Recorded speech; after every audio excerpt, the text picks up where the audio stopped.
हम में तुम में जो था वो खत्म हो गया, मोर पे आखिरी में रह गया। मैंने कोशिश बहुत की बचा लो, मगर पहले दिल बाद में घर जल गया। सीने में दी जगह मैंने जिस राज को, आंखों से वो मेरी बह ही गया। हम में तुम में जो था वो खत्म हो गया, मोर पे आखिरी में रह गया। হ্যালো বন্ধুরা, কেমন আছো সবাই? আশা করছি তোমরা সবাই ভালো আছো আর আমিও ভালো আছি। আজ বহুদিন পর গান করলাম, জানি না কপিরাইট দেবে কিনা। অবশ্যই কপিরাইট দিলে পরে এত সুন্দর গানটা তোমাদের কাছে পৌঁছাবে না আর আমি তোমাদের প্রশংসাটা কুড়াতে পারবো না অনেক দিন পর, তার জন্য খুব খারাপ লাগবে। আর যদি কপিরাইট না দেয় আমি খুব লাকি। তো ভিডিও টাইটেল থাম্বনেল দেখে বুঝতেই পেরে গেছো মিনাকে নিয়েই আবার ভিডিও বানাতে এসেছি, আর তার সঙ্গে ফোকলা তো অবশ্যই রয়েছে, ঠিক আছে। তো ফোকলাও একটা ভিডিও করেছে যেখানে কিনা ও জাস্ট ভয়েস ওভার দিয়েছে, একটা সামনে একটা লেখা ছিল, তার পেছনে ও যা বলার ছিল মনে হয় 28 মিনিট একটা ভিডিও বানিয়েছে। আচ্ছা, সে এই সংক্রান্ত বলার আগে আমি যেহেতু বলেছিলাম যে আমার নাইটি বিষয়টা তো বললে না সুতপা, তোমাকে নাইটিটা পরে কেমন লাগছে, তো দেখলাম সবাই এই একটা কথাই বলেছে যে সুতপা তোমার কথা শুনতে আসি, তুমি কি পড়ে আছো সেটা খেয়ালই করিনি, বা খেয়াল করলেও সেটা নিয়ে যে বলবো সেটাই মনে ছিল না, ঠিক আছে, বা বলা হয়নি। তো এটা অনেক বড় ম্যাটার করে একজন কন্ট্রোভার্সি ক্রিয়েটারের কাছে, যে সে কি পড়ে রয়েছে সেটা মানুষের কাছে ম্যাটার করে না। তার কথা, তার ওপিনিয়ন, সবকিছু তার মুখ থেকে আসল কথা হচ্ছে তার ভয়েস, তার কথাবার্তা, সবকিছু তাদের কাছে মেইন। এটাই হচ্ছে একটা কন্ট্রোভার্সি ক্রিয়েটারের কাছে বড় পাওনা, ঠিক আছে, যে তার কথাগুলো দর্শকদের কাছে ম্যাটার করে। নতুবা অনেকে তো বলেছিল খুব প্রেজেন্টফুল হয়ে বসতে, তো তার জন্যই বললাম আর কি। না, তাতে কোনো ক্ষতি নেই, তাতে কোনো ক্ষতি নেই, প্রেজেন্টেবল হয়ে বসা তাতে কোনো ক্ষতি নেই। আর আমি মনে করি আমি যেভাবে বসি, যাই পরে বসি, ভদ্রভাবে বসি ক্যামেরার সামনে, তো এটা আমার কাছে বেশ কমফোর্টেবল। আমি তাতে আমি অনেক কিছুই পরে বসেছি, শাড়ি পরেও বসেছি, খুব রেয়ার টি শার্ট পরে বসেছি অনেক, নাইটি তো সবসময় পরি আমি, ঠিক আছে। তো এই কথাটা কেন বললাম তার পেছনেও একটা কারণ আছে, যে এই যে তোমরা, আমি একবার বলেছি যে নাইটিটা নিয়ে তো কিছু বললে না, সবাই সমানে কমেন্ট করেছে হ্যাঁ সুতপা নাইটিটা তোমাকে খুব সুন্দর লাগছে। এটা বলার কারণ হচ্ছে বেশ কিছু ক্রিয়েটার আমাকে একটা কথা বলেছে, আর রীতাদি ভাই তো আমাকে রীতিমতন আমার কাছে আবদারি করেছে যে আমি যাতে মিনাকে নিয়ে আর কোনো ভিডিওই না করি, ঠিক আছে। আচ্ছা, যাই হোক, আর বেশ কিছু ক্রিয়েটার আমাকে কমেন্ট করেছে তুমি মিনাকে নিয়ে ভিডিও করো না, প্লাস পজিটিভ ভিডিও করোই না, ওকে নিয়ে ভিডিও করাই বাদ দিয়ে দাও। মানে রীতাদি ভাই যেরকম কমেন্ট করেছে সেরকমই। আমি এর আগেও বলেছি, এখনো বলছি, যে দর্শকরা খুব ইমোশনস দিয়ে আমাদেরকে দেখে।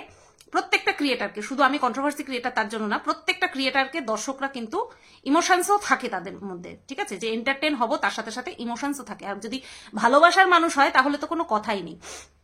আমাকে এই ধরনের কথা বলার কারণ বা এই ধরনের আবদার করার কারণ হচ্ছে, কারণ আমি এই যে মিনার সাপোর্টে বলি, কোনো সময় কখনো বিপক্ষে গিয়ে বলি যেখানে যেখানে প্রয়োজন পড়ে, তো তার জন্য আমাকে নিয়ে অনেক নোংরা ভিডিও নামানো হয়। এটাই অনেকে সহ্য করতে পারে না, সেই কারণের জন্যই কিন্তু বলে। আমি তাদের ইমোশনসটাকে বুঝি, কিন্তু আমি আমার চ্যানেলের কাছে দায়বদ্ধ, ঠিক আছে, আমি আমার চ্যানেলের কাছে দায়বদ্ধ। কন্ট্রোভার্সিয়াল টপিক মানেই কন্ট্রোভার্সি, ঠিক আছে।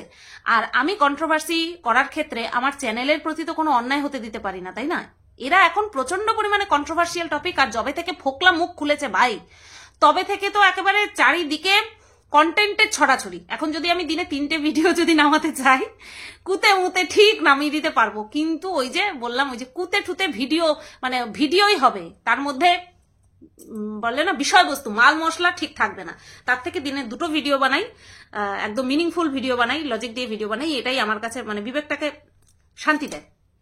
তো এবার মিনার সাপোর্টে ভিডিও করো না।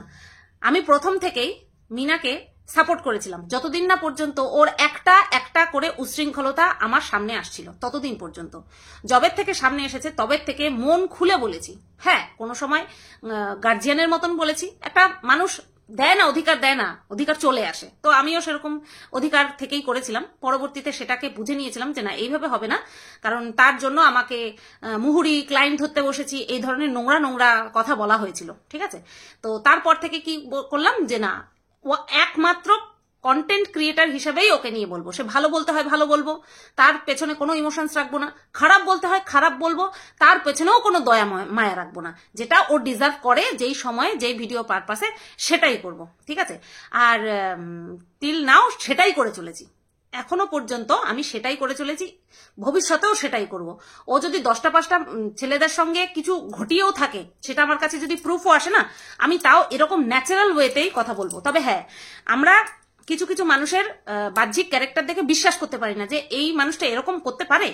আমরা শক হয়ে যাই, আমরা অবাক হয়ে যাই। তো সেই অবাকের যে একটা এক্সপ্রেশন বা বহিঃপ্রকাশ, সেটা অবশ্যই ভিডিওর মধ্যে আসবে, কিন্তু তেরে ফুরে কাউকে কটাক্ষ করে তাকে নিচে নামিয়ে দিয়ে না, বিনা কারণে নিচে নামিয়ে দিয়ে বা প্রয়োজনের অতিরিক্ত নিচে নামাবো না। আমি যতটুকু সে ডিজার্ভ করে ততটুকুই করব। ঠিক আছে, আর রইল পরে ওই যে বললাম যে পুরোপুরি বাদ দেওয়া কাউকেই সম্ভব না। যাকে নিয়ে ভিডিও করা যাবে, কন্ট্রোভার্সি করা যাবে, তাকে নিয়ে অবশ্যই করব। আর অনেকবার বলেছি যে যারা আমাকে নিয়ে ইলজিক্যাল কথাবার্তা বলে, কোনো প্রুফ ছাড়া নোংরা নোংরা অ্যালিগেশন আমার উপরে দেয়, তাদের ভিডিও দেখতে না। অনেকবার বলেছি, এখন আর বলবো না। কোনো মানে কি বলবো, তোমাদের যদি প্রয়োজন হয় তোমরা দেখো, অসুবিধা নেই। ঠিক আছে, কারণ বারণ করে কোনো মানে কিছু মানুষের ক্ষেত্রে শুনেছে, কিছু মানুষ শোনেনি। তো যাই হোক, কোনো ব্যাপার না, তাদেরও দেখতে ইচ্ছা করে, সেখানে তো আমরা হস্তক্ষেপ করতে পারি না। আমি একটা এই কারণেই বলেছিলাম যে তোমাদের কষ্ট হয়, সেই কষ্টটা পেও না। আমাকে নিয়ে বলে পরে কষ্ট হয়। কোনো আজ পর্যন্ত কোনো প্রুফ দিতে পেরেছে কেউ? এই যে এত নোংরা কথা বলেছে, কোনো সময় কোনো প্রুফ দিতে আজ পর্যন্ত কেউ দিতে পেরেছে? পারেনি। তো যাই হোক, নতুন করে ফোকলার সঙ্গে আবার আমাকে জড়ানো হচ্ছে। এটা তো ফোকলা বেশ ভালো বলতে পারবে, আমি বললে তো আর হবে না। ফোকলা বেশ ভালো বলতে পারবে যে আমার সঙ্গে ওর সঙ্গে কোনো রকম কোনো নোংরা সম্পর্ক ছিল কিনা, বা আমি কোনো সময় ওকে কোনো খারাপ প্রস্তাব দিয়েছিলাম কিনা, সেটাও ভালো বলতে পারবে। আচ্ছা, এবার আসি। ফোকলা আজকে একটা ভিডিও করেছে, যেটা কিনা বললাম 28 মিনিটের একটা ভিডিও করেছে, যেখানে কিনা ও শুধুমাত্র ভয়েস দিয়ে গেছে, ক্যামেরার সামনে আসেনি, ক্যামেরার সামনে এসে ভিডিও করেনি। তো প্রথম কথা তো বলবো, তোমরা সবাই বুঝতেই পেরেছো যে ফোকলা কিন্তু আমার ভিডিওর উত্তর দিয়েছে। আমি ওই যে গতকালকে মনে হয় ভিডিওটা করেছিলাম যে তুই তুই তুই তুই তুই তুই তুই তো আছিস, আর বাদ বাকি মানুষ কোথায়? তুই সবকিছু ওর জন্য করেছিস, তুই ত্যাগ করেছিস, তুই কাজ ছেড়েছিস, তোর জীবন নষ্ট হয়েছে, তোর পরিবারের লোকজন কথা শুনেছে। ঠিক আছে, এই সবকিছু তো আমরা বহুদিন ধরে শুনে আসছি, কিন্তু তোর সঙ্গে তোর সাথে যে ছিল, সে তোর জন্য কি কি করেছে, যেটা কিনা আমি অফ ক্যামেরা জানি, সেটাও তো বল, সেটাও তো কোনো সময় বল। সে তোর জন্য কি কি করেছে, একতরফা কোনো কিছুই তোর ঠিক লাগে না, আর সেটা মানে কি বলে ওটাকে মেনেও নেওয়া যায় না, আর বিশ্বাসযোগ্যও নয়। আচ্ছা, তো তারপরে গিয়ে আজকে এই ফোকলা একটা ভিডিও বানিয়েছে, 28 মিনিটের একটা ভিডিও বানিয়েছে, সেখানটায় যাবতীয় সবকিছু ক্লিয়ার করেছে। এবার তার উপরে সত্যতার মোহর একমাত্র মিনাই বসাতে পারে। যদি ও কোনোদিনও মুখ খোলে তাহলে জানতে পারবো, নতবা কোনোদিনও জানতে পারবো না যে ফোকলা যা যা বলেছে সেটা কতটা সত্যি, 100% সত্যি নাকি কিছু কেটে ছেটে এডিট করে বাদ দিয়েছে, সেটা আমরা জানতে পারবো না। তবে হ্যাঁ, কিছু কিছু জিনিস যে ক্লিয়ার করেছে সেটা ভালো লেগেছে। কারণ আমরা যখন প্রশ্ন করি কাউকে, সে যখন বাধ্য হয়ে উত্তর দেয় বা নিজেকে ক্লিয়ার করার জন্য, যে কারণের জন্যই হোক, সেটাকে বাধ্যবাধকতাই বলে। তো বাধ্যবাধকতা বশত সে যদি উত্তর দেয়, সেটাকে অবশ্যই অ্যাপ্রিসিয়েট করা দরকার। এবার সেটা কতটা অ্যাকসেপ্টেবল সেটা পরের বিষয়। তো যেটা শুনলাম যে ওই ঘর করতে টোটাল 5 লক্ষ টাকা খরচা হয়েছে। হ্যাঁ, টাইলস বসালে খরচা কম, মার্বেল বসালে খরচা বেশি। তো ওর ওপরে, ওদের ফোকলাদের বাড়ির যে ওপরটা, সেটা পুরোটাই পাথর বসানো, সাথে ওয়াল আর্ট ফার্টও করেছে। তো এটার পেছনে যেই কারণটা বললো যে প্রথমেই ওর ঘরটা ঠিক করার একটা প্ল্যানিং ছিল যখন ফোকলা বোম্বে ছিল, আর তারপর মিনা যখন এসছে তখন কি বলেছিল যে আমার বেশি কিছু চাই না, আমি যেখানটায় থাকবো ভিডিও টিডিওতে তো দেখাবো একটু চাকচিক্য। অর্থাৎ এর পেছনেও একটা কারণ আছে, যেহেতু বেচুর বাড়ি বেশ একটা ভালো মতন ভাবে হাঁকিয়ে নিয়েছে, নিচে হচ্ছে তোমার মার্বেল বসিয়েছে, আর ওপরে টাইলস বসিয়েছে, সিঁড়িতেও মার্বেল বসিয়েছে, তো তার সাথে একটা পাল্লা দেওয়ার ব্যাপার এসে যায়। কি বলতো, যে যখন আমি ভিডিওতে দেখাবো তখন লোকে যাতে বলতে না পারে যে তুই কোথায় গিয়ে উঠেছিস, তুই কোথায় গিয়ে উঠেছিস, এত সুন্দর বাড়িঘর ছেড়ে তুই কোথায় গিয়ে উঠেছিস। ঠিক আছে, এই যে একটা তুলনামূলক আলোচনা মানুষে করবে, সেটা যাতে করলেও যাতে ও বোঝাতে পারে যে হ্যাঁ আমার বাড়িতেও ভাই পাথর বসানো আছে, আমার বাড়িতেও ভাই ওয়াল আর্ট করা আছে। এই একটা কিন্তু তুলনা টানার জন্য ও কিন্তু বলেছিল যে হ্যাঁ আমার ঘরটা হলে হবে, কারণ আমাকে দেখাতে হবে। তো এটা আমরা বুঝি, হ্যাঁ একটা মানুষ হিসেবে এটা আমরা বুঝি। তো এখানে নাকি ও 2 লক্ষ টাকা দিয়েছে। আচ্ছা, এখানটায় 2 লক্ষ টাকা দিয়েছে। আর একটা বললো যে আর কিসে কিসে জানি 2 লক্ষ টাকা দিয়েছে, আর একটা কি মিলিয়ে 2 লক্ষ টাকা দিয়েছে সঠিক মনে করছে না। তারপরে টোটাল ও 5 লক্ষ টাকার একটা হিসাব দিল। 1.5 বছরে পোকলা, 1.5 বছরে 5 লক্ষ টাকা ও যদি তোদের ওপরে খরচ করে থাকে, সেটা কিন্তু কম কিছু নয়। 1.5 বছরে একটা মানুষ যে কিনা ধর কি যেন বলে, ডেলি প্যাসেঞ্জারি করে, মানে প্রাইভেট জব করছে, ডেলি প্যাসেঞ্জারি কথাটা ভুল হয়ে গেল, প্রাইভেট জব করছে, আমাদের এই ওয়েস্ট বেঙ্গলের কথা বলছি, তার পক্ষে কিন্তু এই 1.5 বছরে 5 লক্ষ টাকা কোনো কিছু খরচা না করে তার পেমেন্ট থেকে সে যদি গোটাটাই যদি সেভ করে না, তারপরেও কিন্তু তার পক্ষে এই 5 লক্ষ টাকা কামানো পসিবল নয়। ঠিক আছে, 5 লক্ষ টাকা কিন্তু কামানো পসিবল নয়। তুইও যদি 1.5 বছর কাজ করতিস, পুরো 5 লক্ষ টাকাই কি তুই জমিয়ে বাড়িতে পাঠাতে পারতিস? আমার কিন্তু সন্দেহ আছে, কারণ তোরও খরচপাতি আছে। একা থাকলে পরে ব্যাচেলার ছেলেরা যা যা করে তার পেছনেও কিন্তু অনেক টাকা যায়। 1.5 বছরে 5 লক্ষ টাকা জমিয়ে তুই বাড়িতে পাঠাতে পারতিস কিনা সেটাও সন্দেহ। আর তারপরে হচ্ছে সবচেয়ে বড় কথা, তুই বাড়ি থেকে ডিটাচ থাকতিস না, তুই বাড়ির আবহাওয়া পেতিস, খাওয়া দাওয়া পেতিস উইদাউট এনি ফিজিক্যাল পরিশ্রম, শারীরিক পরিশ্রম বাদ দিয়ে কিন্তু এই 5 লক্ষ টাকা মিনার কাছ থেকে তুই নিয়েছিস বা ও দিয়েছে, হোয়াট এভার। হ্যাঁ, তো এই 5 লক্ষ টাকা কিন্তু শারীরিক পরিশ্রম ব্যতীত তুই 1.5 বছরে কেন সারা জীবনেও কেউ ইনকাম করতে পারতো না, কেউ যদি বিনা পরিশ্রমে। আজকে ওর একটা ফেস ভ্যালু তৈরি হয়েছে বলেই কিন্তু ও প্রমোশনাল ভিডিওগুলো পেয়েছে। ঠিক আছে, প্রমোশনাল ভিডিওগুলো পেয়েছে। অবশ্যই ভিউজ ম্যাটার করে, আর সেটা যদি মিনা নিজে রেগুলারিটি মেনটেন করে প্রত্যেকদিন ভিডিও দিত না, কিচ্ছু করার দরকার ছিল না, বসে বসে একটা জায়গায় বসে যদি বেচুর কথারই উত্তর দিত না, তাহলেও ওর মানে আরো বেশি টাকা ইনকাম করতে পারতো, আরো বেশি টাকা সে ইনকাম করতে পারতো। তো যাই হোক, তুই একটা কথা বারবার বলিস যে আমি ওর জন্য মানে ওর চ্যানেলের পেছনে খেটেছি। আমি সবসময় বলি যে মানুষ ঘোড়া দেখলে খোড়া হয়, ঠিক আছে? আমি ঘোড়া না, এমনি ঘোড়ার কথা বলছি। মানুষ ঘোড়া দেখলে খোড়া হয়, কারণ মানুষের এটা জন্মগত স্বভাব, এটা মানুষকে শিখিয়ে দিতে হয় না, এর জন্য ট্রেনিং নিতে হয় না। মানুষ ঘোড়া দেখলে খোড়া হবেই। এটা এই কারণেই বলছি, আমাদের যখন সাহায্য করার মানুষ কেউ থাকে আমরা তখন লেজি হয়ে যাই। যখন আমাদের পথ চেনানোর কেউ থাকে না, আমরা ঠিক জিজ্ঞাসা করতে করতে করতে করতে আমরা আমাদের গন্তব্যস্থলে পৌঁছে যাই। তো এটা মানুষেরই স্বভাব। আজকে যদি তুই না থাকতিস, হয়তো কিছুদিন দেরি হতো, হয়তো একটু স্ট্রাগলটা বেশি করতে হতো, কিন্তু ও কিন্তু ঠিক দাঁড়াতো, কারণ ও দীর্ঘ 5 বছর ধরে কিন্তু ভিডিও করেছে। এটা ভুললে চলবে না পোকলা, এটা ভুললে চলবে না। তুই ওকে হেল্প করেছিস, তুই ওকে অ্যাজ এ পার্সোনাল অ্যাসিস্ট্যান্টের মতন কাজ করেছিস, গাইড করেছিস, সব কিছু ঠিক আছে, মেনে নিচ্ছি। কিন্তু ও কিন্তু নিজেও এটা করতে পারতো, ও এটা নিজেও করতে পারতো, একটু অবস্টাকলগুলো বেশি আসতো সামনে। আচ্ছা, তো এবার তুই যদি বলিস যে এত লক্ষ টাকা ইনকাম করেছে, তার প্রাপ্য হিসেবে কি আমার নেই? এবার এর পেছনে যদি স্বামীর তকমাটা ঢোকাস যে আমি স্বামী হিসেবেও তো আমার কিছু পাওনা ছিল, তাহলে আমি বলি আমার হাজবেন্ড কিন্তু এই কিমা দিদি না কে যেন বলছিল আমার হাজবেন্ডকে আমি টাকা দিই না, এরকম একটা কিছু বলছিল, কিমা দিদি মনে বলছিল, যাই হোক আমার মনে পড়ছে না এখন। তো আমি একটা কথা বলি, আমার হাজবেন্ড কিন্তু আমার টাকার হিসেব কোনোদিনও চাইনি, কারণ জানে আমি বেহিসাবি খরচা করি না। এখান থেকেই আমি এই বিশ্বাসটা অর্জন করেছি, আমি বেহিসাবি টাকা কোনোদিনও খরচা করিনি। খরচা করলে আজকে আমি আমার স্বামীর সাথে ওই যখন কিনা বিয়ে করেছিল যখন সেই মায়না ছিল, সেই সময় থেকে আজ পর্যন্ত আমার বরের সাথে 12টা বছর প্রায় টিকে থাকতে পারতাম না। আমি ভীষণ পরিমাণে মিতব্যয়ী আর বুঝে শুনে খরচ করি। তো আমার বর কোনো সময় হিসাব নেয় না, হিসাব রাখে না আমি কোথায় কি খরচা করছি, আমার অ্যাকাউন্টে কত টাকা আছে, কখনো জিজ্ঞাসা করে না তোমার এই মাসে কত টাকা ঢুকলো, কখনো জিজ্ঞাসা করে না। তো এটা বলিস না যে স্বামী হিসেবে আমার কিছু পাওনা রয়েছে, এটা কখনো বলিস না। আমি এটাও বলছি না যে স্বামী হিসাবে তোরই দায়িত্ব, স্বামী হিসাবে তোরই দায়িত্ব, তোকেই খাওয়াতে পড়াতে হবে, আমি এই ধ্যান ধারণাতেও বিশ্বাসী না। এটা প্রাচীনকাল থেকে চলে আসছে যে আমি তোমার ভাত কাপড়ের দায়িত্ব গ্রহণ করিলাম, ঠিক আছে? আর বউ বলে আমি মেনে নিলাম না, আমিও গ্রহণ করিলাম। হ্যাঁ, মানে সে যে অফারটা আমাকে দিচ্ছে আমি সেটা নিলাম, অ্যাকসেপ্ট করলাম, হ্যাঁ আমি অ্যাকসেপ্ট করলাম, ঠিক আছে? তো এই প্রাচীন ধ্যান ধারণা বহুকাল ধরে চলে আসছে, এখন সেটা বহুলাংশে কমে এসেছে মানুষের মধ্যে থেকে। এখন দুজনেই ইনকাম করে, কারণ মানুষের দ্রব্যমূল্য বৃদ্ধি, আধুনিক লাইফস্টাইল, একটু সুখে থাকা, শান্তিতে থাকা, তার জন্য সবাইকেই ইনকাম করতে হয়।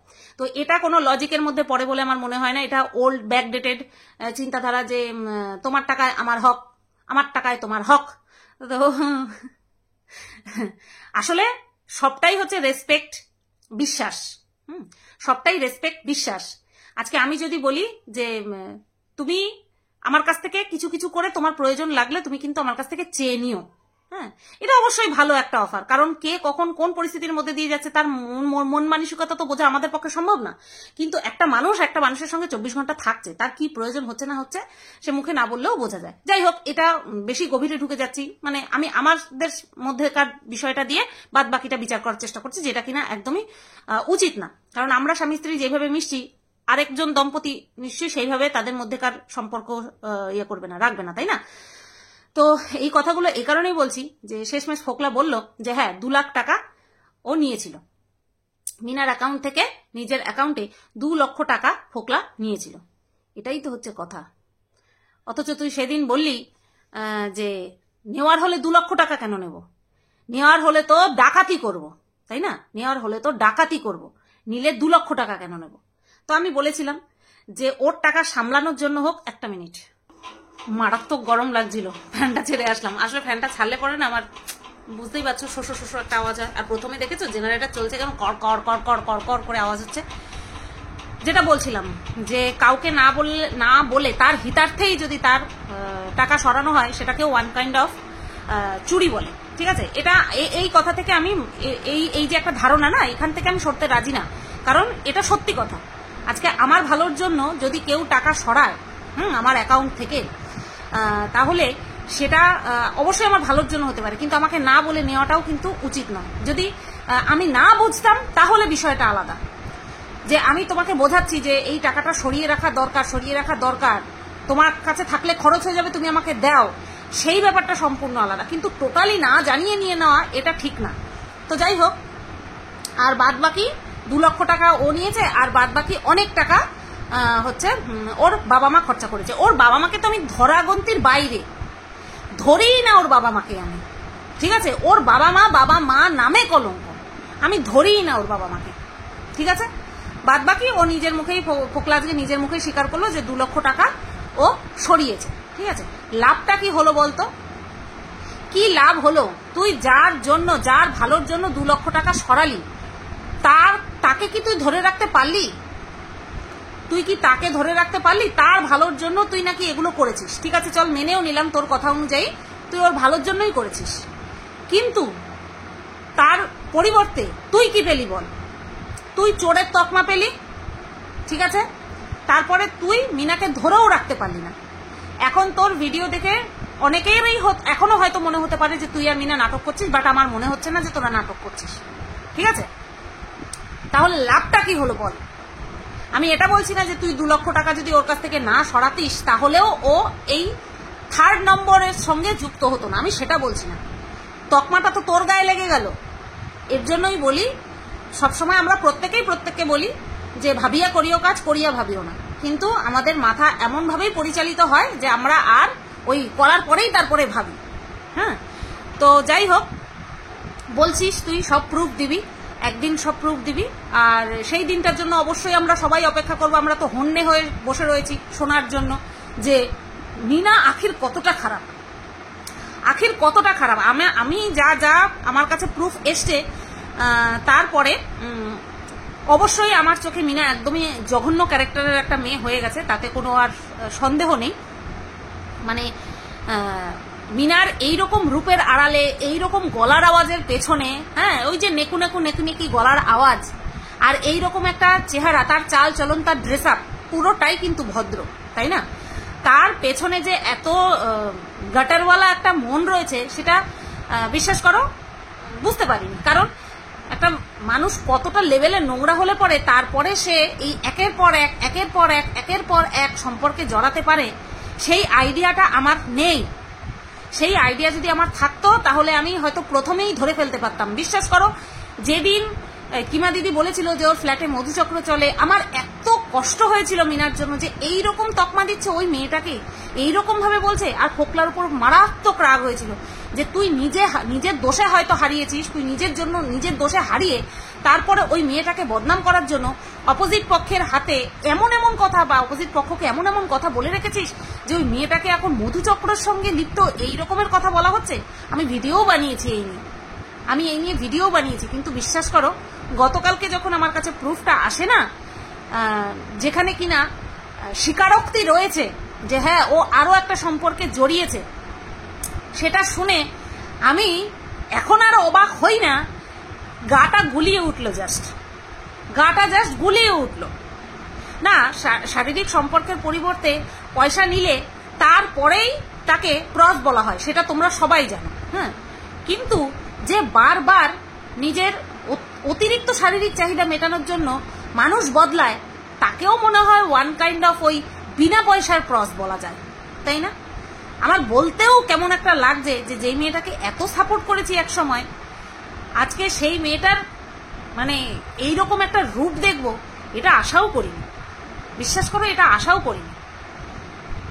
একবার মানা যায় যে হ্যাঁ অত্যাচারিত হয়েছে, মেবি অত্যাচারিত হয়েছে, মেবি শারীরিক চাহিদাও সেখানে মেটেনি, মানসিক চাহিদা মেটেনি, হতেই পারে। কিন্তু তার জন্য তাকে এতটা বলে না, ওটাকে কি বলে, নির্লজ্জ, দোকান কাটা, বেহায়া হয়ে যেতে হবে। শুধু জেন্ডার হিসেবে আমি বলছি না, মহিলা পুরুষ উভয়ের ক্ষেত্রেই আমি বলছি। তো চলো এই ভিডিওটা এই পর্যন্তই রাখলাম, অপেক্ষায় থাকি কে কবে কোন জায়গা দিয়ে পুটুক পাটুক করে প্রমাণ ছেড়ে দেয়। চলো সবাই ভালো থেকো, সুস্থ থেকো, টাটা, গুড নাইট।